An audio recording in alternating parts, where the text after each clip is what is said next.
In this video, we look for an extremely rare little American visitor. We look for a reasonably rare British grebe, but it's on its way back. And also, we go shrike hunting.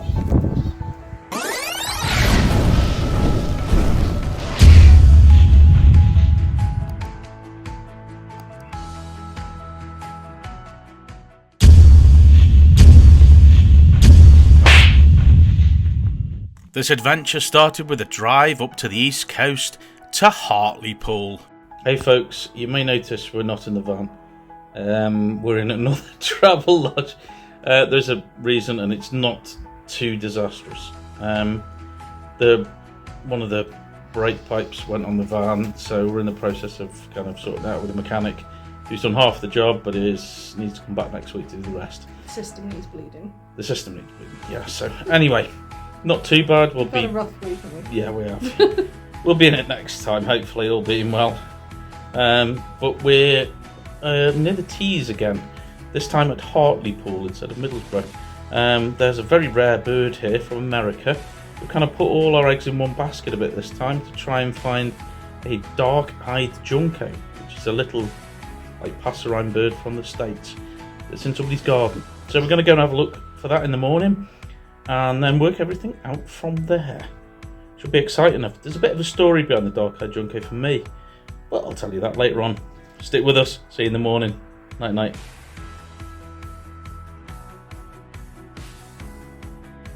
Good morning, folks. Some of you who've watched our videos before are probably used to us posting lovely scenes from our van in the morning. There's a lovely one here. There's a lovely one in Hartlepool from our travel lodge, which includes a very loud nightclub that was going on until some hour of the morning. Check this out. We set out early, about 6:15, grabbed some breakfast on the way, and headed out to where the dark-eyed Junco had been seen, in a housing estate on the edge of Hartlepool. Luckily, this was only about 5 minutes drive away from where we'd stayed. Hey folks, I don't want to speak too loud because it's very early in the morning. We're on a housing estate in Hartlepool. Very built up. Looking for a little American bird I haven't seen since I was about 17. Got a dark-eyed Junco. We parked at the edge of the estate a few minutes walk away and wandered round to where the Junco had been seen. When we arrived, there were plenty of other birders present. Some of the birders had step ladders to peer over fences. Everybody was looking around 2 specific gardens where the bird had showed in previous days. After having a chat to one of the birders, we discovered the Junco had been seen that morning, but only briefly, feeding in one of the gardens.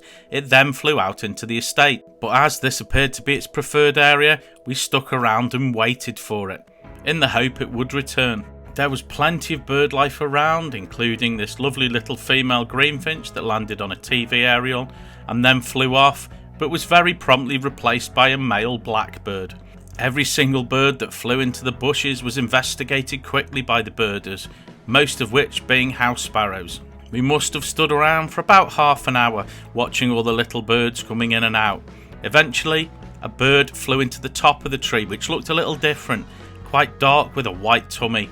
This was our bird. This dark-eyed Junco sat on the top of the tree in the open for a short while, giving us pretty good views. This species is a rare visitor from America and Canada. I believe there have been somewhere in the region of about 37 accepted records of the species in the UK. Please correct me if I'm wrong. And it is a bird strangely I've seen before. I was lucky enough to see this bird in 1998 in Chester when one showed up over the winter and spring.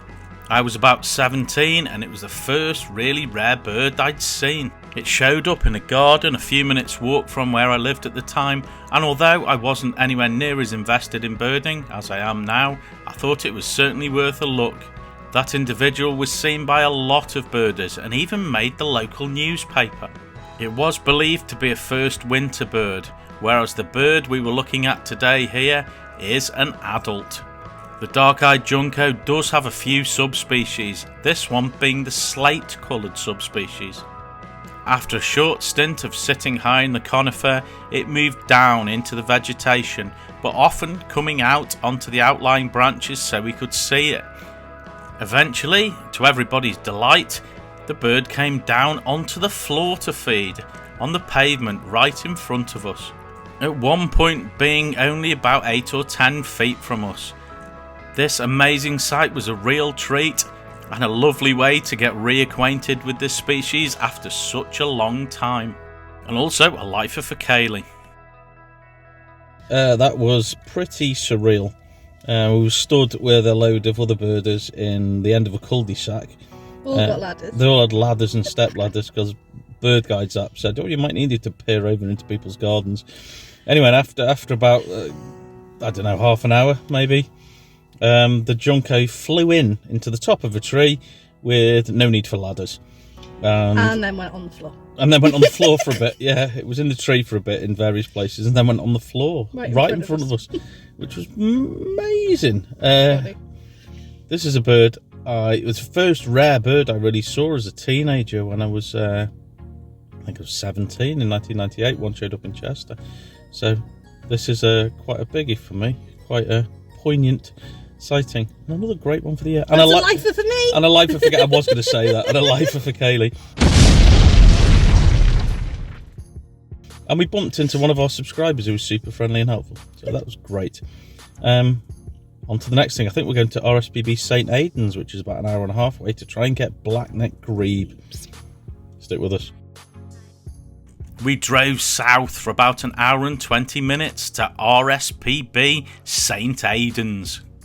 This reserve is on the site of an old open-cast coal mine that was transformed into this wonderful bird reserve. The reason we were here today primarily was to look for black-necked grebe. This is one place in the UK we know they breed, so we headed down the path into the reserve. The last time we were here was a little later in the year, and we got sightings of the black-necked grebes almost immediately walking into the reserve. On this occasion, after speaking to some other birders, they informed us the black-necked grebes were going to be a little bit more difficult to find, preferring the opposite side of the reserve for nesting. So we headed that direction, seeing some other lovely birds on the way. The first new bird for our year list here being the swift. The footage I got wasn't great because the birds are very fast, but definitely a common swift and another bird for the year list. As we wandered further along the waterline, there were many species of ducks, some that were quite close, including potchard and shoveler like this one that was displaying to a female. We took the path further around the reserve towards where the black-necked grebe had been seen earlier that day, seeing this lovely sedge warbler that was singing loudly on the top of a bush. Another warbler we heard but didn't see was a grasshopper warbler. One of the other birders there had seen it, but only very, very briefly, but it then flew away and stopped singing. We did stay around for a little bit longer, really wanting to get this species on our year list, but it didn't show again, so we moved on. This wasn't the only potential new warbler for the year list. I did hear a very familiar sound, which was a reed warbler. After searching through some low vegetation, I finally found it, lurking and singing in the bottom of a bush. Another spring migrant and another bird for the year list. Excellent. By this time, we'd walked quite a distance and not seen the black-necked grebe yet. They proved quite difficult to find. But eventually, we hit some luck. Just as we were about to give up, we walked round a corner and saw a couple of dark shapes in the water. These were our black-necked grebes, or as you guys on the other side of the Atlantic call them, eared grebes. This species is a UK breeder, but it's not common at all, with only about 55 breeding pairs currently, and this reserve being a stronghold for some of them. It is considered as a Schedule 1 breeding species and is protected. These birds have got a very beautiful and striking appearance with a bright red eye and fanned golden feathers behind the eye. Although on this occasion the birds were at slightly further distance than last time, we got reasonable views and it's a great species to add to our year list. We now had the long walk back to the car, seeing en route some ducks like this very close in pair of gadwall. As we walked the long path, we did look to each side of us, looking over some grassland and also some marshes. On the wet grassland area, there were a few birds, mainly black-headed gulls, but also some geese. like these grey lag geese and Canada geese which were associating with each other. As we got further along the path, a wading bird flew in. Once I got the camera on it, I realised it was a black-tailed godwit. This one was getting very close to summer plumage with a red head, neck and back. We did stop for a moment at the spot where we'd heard the grasshopper warbler earlier. We searched again with some other birders. We scanned the vegetation and listened out for its call. But unfortunately, after investing probably a little bit too much time on it, we had to bite the bullet and head off. Before leaving, seen this handsome reed bunting that flew into some reeds near us. It sat there for a while and then flew off. And on the ground in a field behind, a bird flew up and landed on a tree. This was a kestrel. It looked like it had just picked up some prey, eaten it, and then decided to go and perch. Not much further down the path, we did get one nice surprise. There were a few birders looking out onto some vegetation. We asked them what they were looking at, and it turned out to be a female windchat that was sat on the top of a small twig. She was showing beautifully. This species usually nests on high moorland, but the species have seen some terrible declines, with over 50% disappearing over the last 13 years. This now making it a red listed species which is now protected. This individual was lovely and a great addition to the day, a really nice surprise. This trip to St Aiden's had been very lucrative for new birds for our year list, picking up quite a few. It's a very busy reserve for birds and one definitely worth visiting if you're in the area. Hey folks, we've been wandering around St Aiden's RSPB, which has been reasonably lucrative for new species. We've had swift, which I've got awful footage of, a reed warbler, which isn't the best footage either because it was in the back of a bush, but that's great. We got black-necked grebe. We did.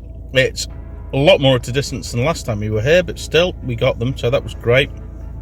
And we got a female windchat, which is brilliant. So that's 4 new species, so that's 5 up to today. We've got good. Yeah, and we heard a grasshopper warbler.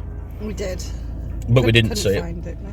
We might have seen it, but we don't know enough to count it. So we probably invested a little too much time in that one.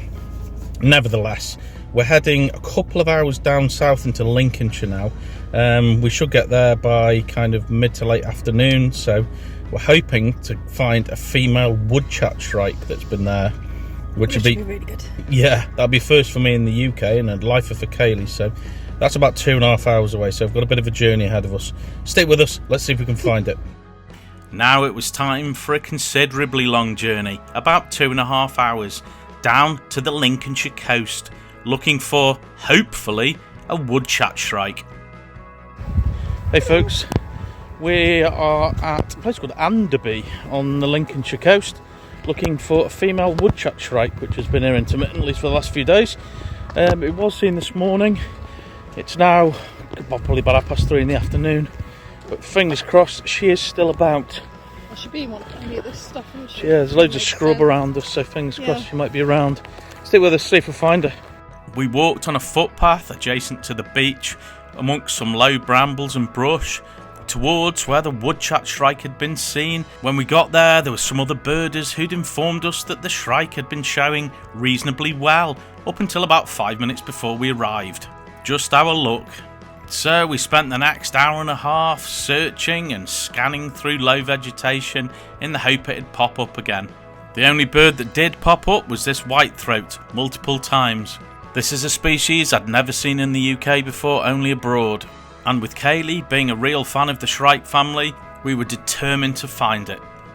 Unfortunately though, after quite a while, we took a break. Hey folks, we've been here, like an hour and a half maybe, looking with some other birders. When we first arrived, apparently it had been showing quite well, but since we've been here, not a sausage, nothing at all. So we're just taking a little walk a little bit further down, where somebody's seen some yellow wagtails which we need for the year, so we're going to try and get those and then come back and have maybe another hour or so trying to find this shrike, see if it shows up for us. It was only a couple of minutes walk to the screen, and when we arrived we looked over the stretch of grass and mud in front of us. almost immediately spotting these lovely little ringed plovers that were wandering up and down, running after each other. Although this is a species we have seen this year, it is one of Kaylee's favourites, so always wonderful to see. These weren't the only waders present. Looking out over to one side of the screen, I did see a group of small waders that were pale grey. These appeared to be sandalling. There was a small group of them feeding in the mud. Eventually, a little further out, right on the edge of the mud, I did notice a small yellow shape. This was our yellow wagtail. I spotted 2, but they immediately flew away. Luckily though, I was able to relocate them, and after watching them for a while, I discovered there were 4 of them present, which is wonderful. This species is a spring visitor to the UK and is our rarest breeding wagtail, so not always an easy bird to find, even with it being so brightly coloured. I think this is probably only about the 3rd time I've seen these in the UK, so a very welcome addition to our year list. After watching this lovely little egret fish in the shallows for a while, it was time to go for round 2 of our search for the woodchat shrike. Kaylee was absolutely determined to find it and willing to stick around for quite a while. And when we arrived back, there were some more birders present. One of these birders was one of our subscribers. We spent another hour or so searching amongst trees and low foliage, scanning as much as we could. But every bird that popped up out of the vegetation wasn't the shrike. This search was deeply frustrating. But in a stroke of luck, one of the other birders who's a bit further down the path gave a whistle, an acknowledgement that he'd seen something, so everybody raced up the hill with scopes and binoculars, hoping to get a sighting. Eventually, it came out into the open. This female woodchat shrike sat on the top of some twigs for a short while, giving us really nice views.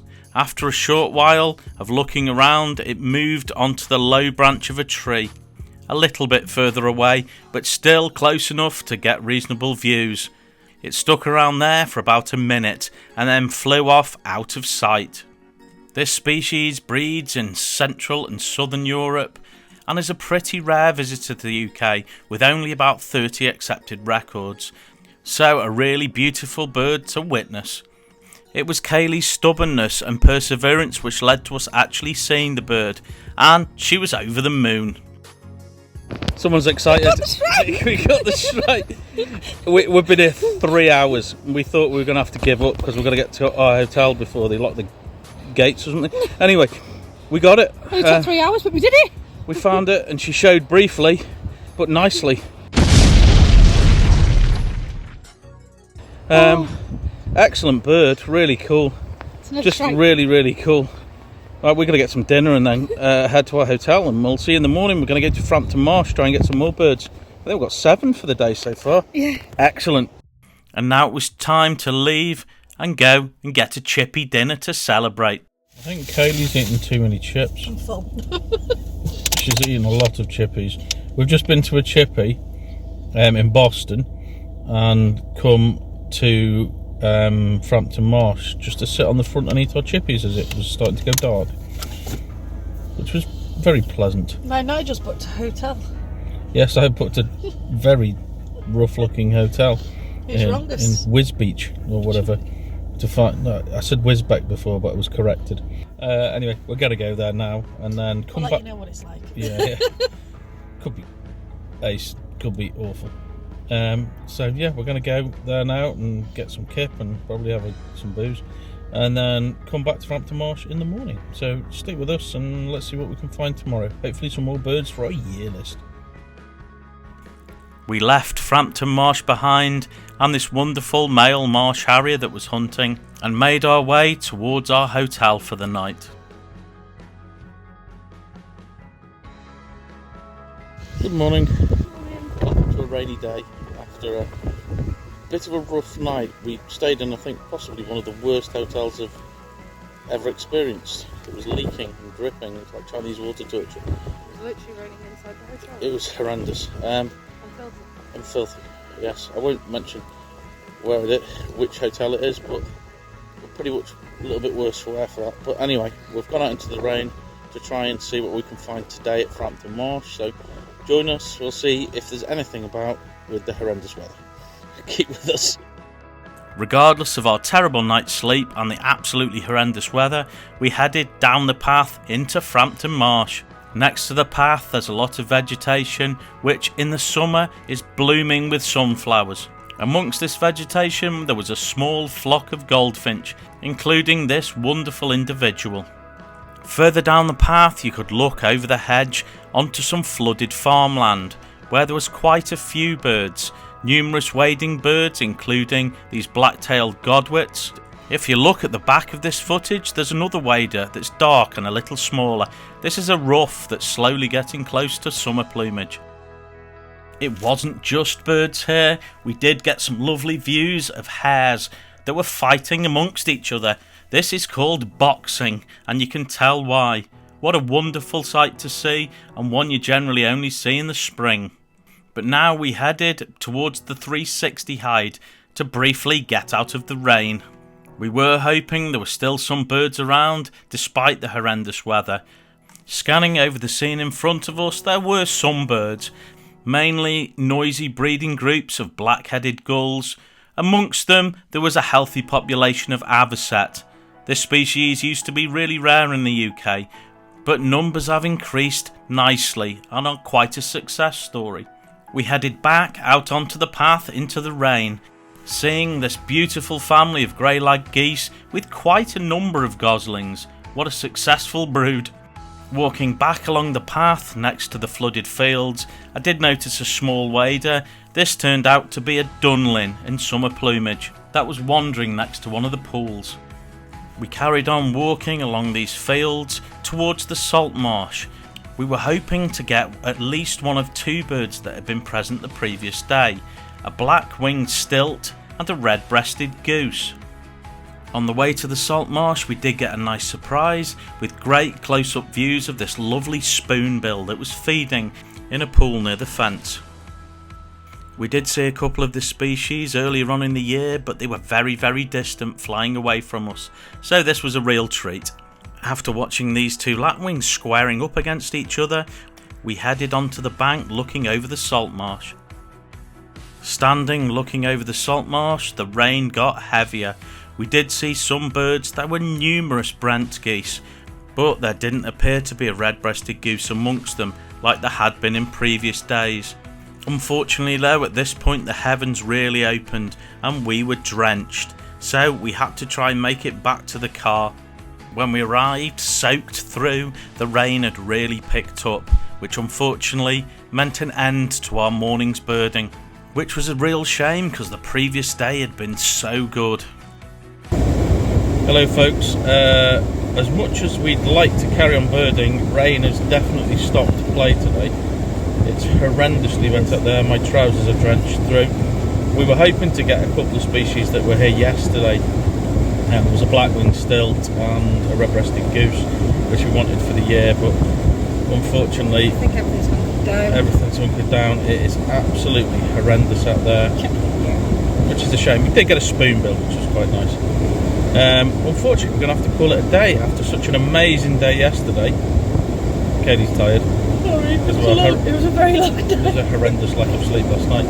So unfortunately, we're going to call it for this adventure. We have had two lifers for Kaylee, which was stunning, and one very exciting woodchuck shrike that she was, that was excellent. And that was the first I'd seen in the UK, and the dark-eyed Junko was quite special for me. So brilliant. Excellent. Thanks so much for watching. Please like. Subscribe. Please press the notification bell.